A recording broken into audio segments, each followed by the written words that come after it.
Thank you very much for inviting me. My name is Marshall. I'm the CEO and founder of Calyxis Biosciences, where we're producing naturally inspired biolubricants for the treatment of joint disease. Our team consists of myself and my two faculty co-founders from Cornell, Dr. Matt Pashik, who is a wealth of knowledge when it comes to glycobiology and mucin biochemistry, and Dr. Heidi Riesink, who's a large animal orthopedic surgeon, and her expertise lies in the realm of veterinary osteoarthritis and veterinary sports medicine. We're currently working with Lou and Ying from the Center for Life Science Ventures as far as the business goes, and one of the executives in residence, Greg Frickman, who is an expert in helping startups and academic spin-offs navigate the FDA early regulatory process. So osteoarthritis is a degenerative, incurable disease. And when I say osteoarthritis, I'm talking about the type of arthritis that is most kind of commonly encountered by people. And that's the type that causes stiffness, swelling, and significant joint pain. And it can range from very mild in early cases to severe and debilitating as the disease progresses. According to WHO estimate from about a year and a half ago now, about 365 million people suffer from osteoarthritis of the knee worldwide. These numbers are expected to double by the year 2050 as the global population ages. Marshall, sorry to interrupt. Could you try resharing? It looks like it may have froze on one of your earlier slides. Oh, I'm sorry.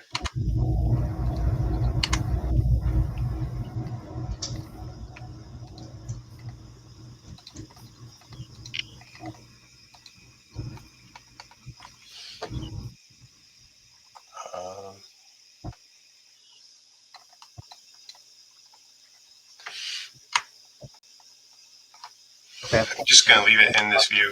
Yep. Thank okay. you. Apologies.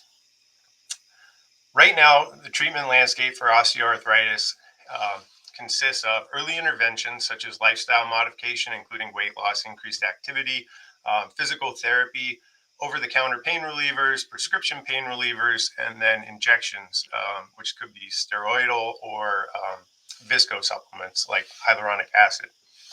But eventually, none of these treatments actually address the mechanical causes of osteoarthritis and the breakdown of cartilage in the joint, the affected joint. And so eventually everyone suffering from osteoarthritis will need total joint replacement surgery if they live long enough. And that causes this treatment gap where once you've progressed past what those the more mild treatments can offer in early cases, there isn't much left other than to wait to have your joint replaced. And this is significant because osteoarthritis is one of the most expensive diseases to treat right now in the US and globally.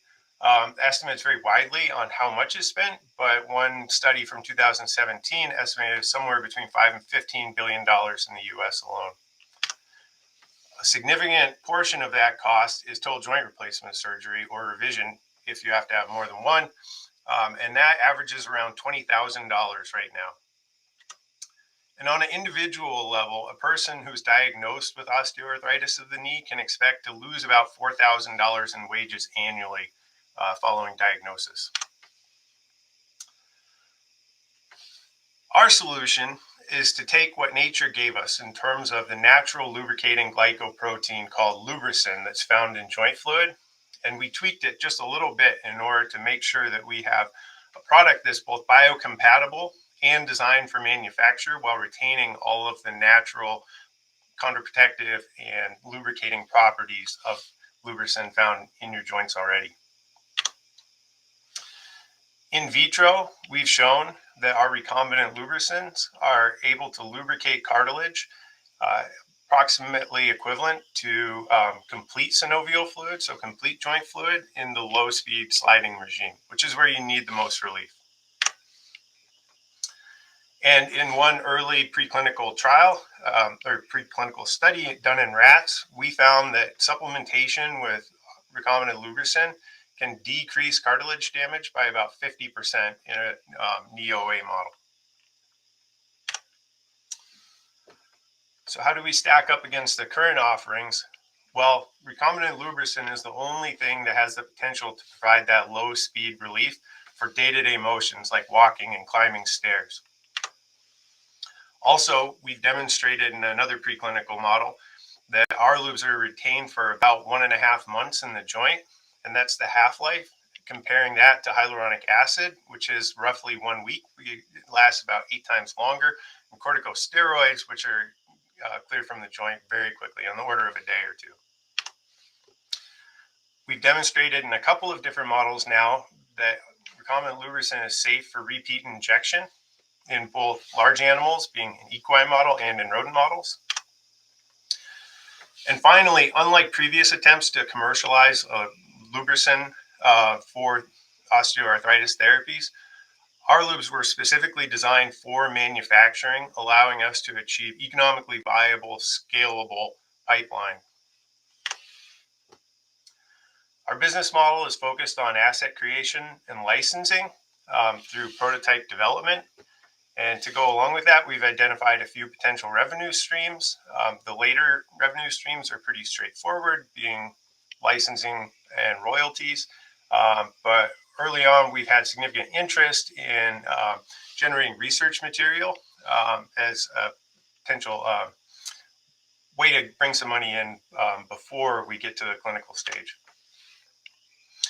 And we intend to iterate this model for a variety of conditions. Lubricants found throughout the body, primarily beyond joint fluid, in pericardial fluid and peritoneal fluid, where it plays a very important lubricating role. There's significant interest in lubricant as both an ocular lubricant, so for contact lens solution or chronic dry eye disease, but also in wound healing. Lubricant has been shown to decrease fibrosis in some early studies. And it would have applications for things like keloid scarring, surgical adhesion formation, which is particularly problematic in carpal tunnel syndrome, and surgery to correct.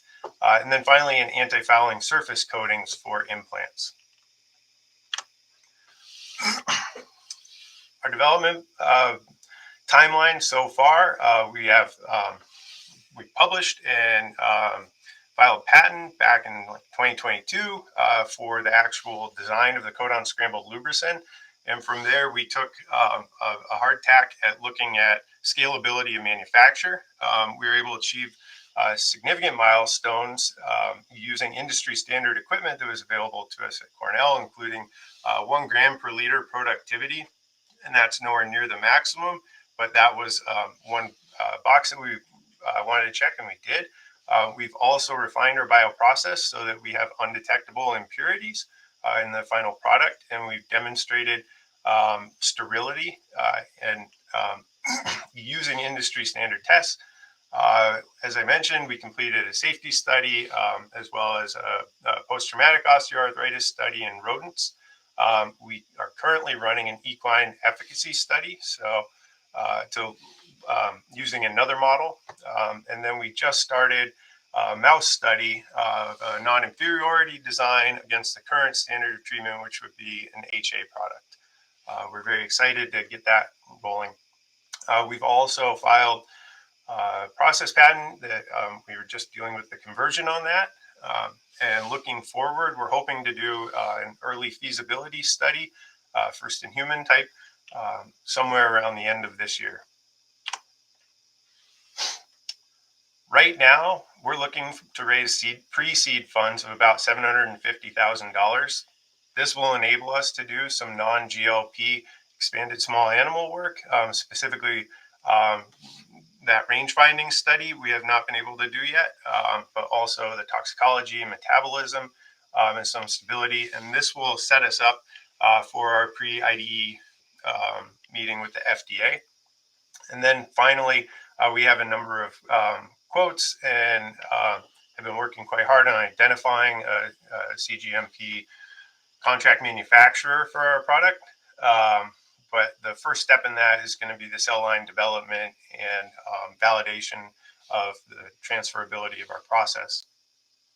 As we move forward, we're looking to fill a few critical vacancies, specifically an advisor with expertise in orthopedic device and drug markets to really help us nail down the health economics of this. And then finally, an advisor with biologics manufacturing expertise who could potentially fill like a QA/QC type role. Thank you very much. If you'd like to contact me, there's my email address, my LinkedIn as well, and I'll be on the floor to answer any other questions after we're done with the pitches. Thank you, Marshall. And I believe Marshall will be at table 8 on the second floor, so you can go find them there. If anyone has any questions, then you can drop them in the Q&A, and I will field them to Marshall.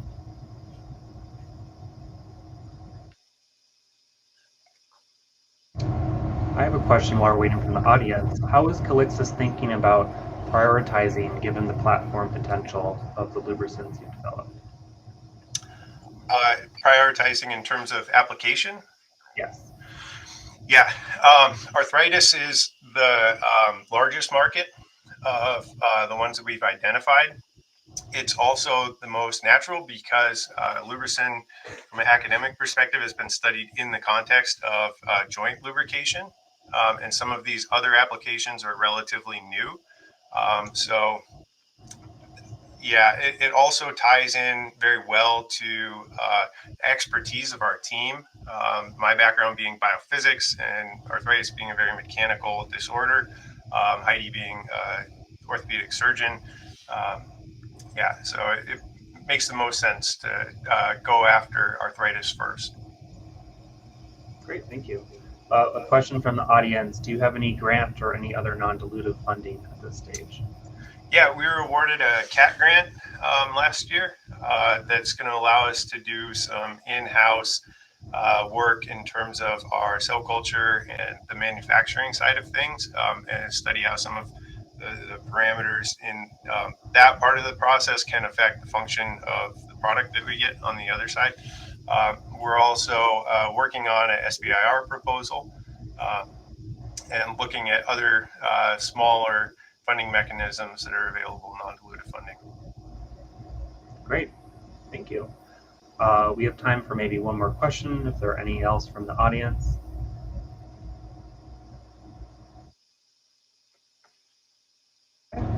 Well, thanks a lot, Marshall. I think we can ask you to stop sharing, and please find Marshall at table 8 on the second virtual floor if you'd like to chat more. Thank you. Thank you. All right, Iris.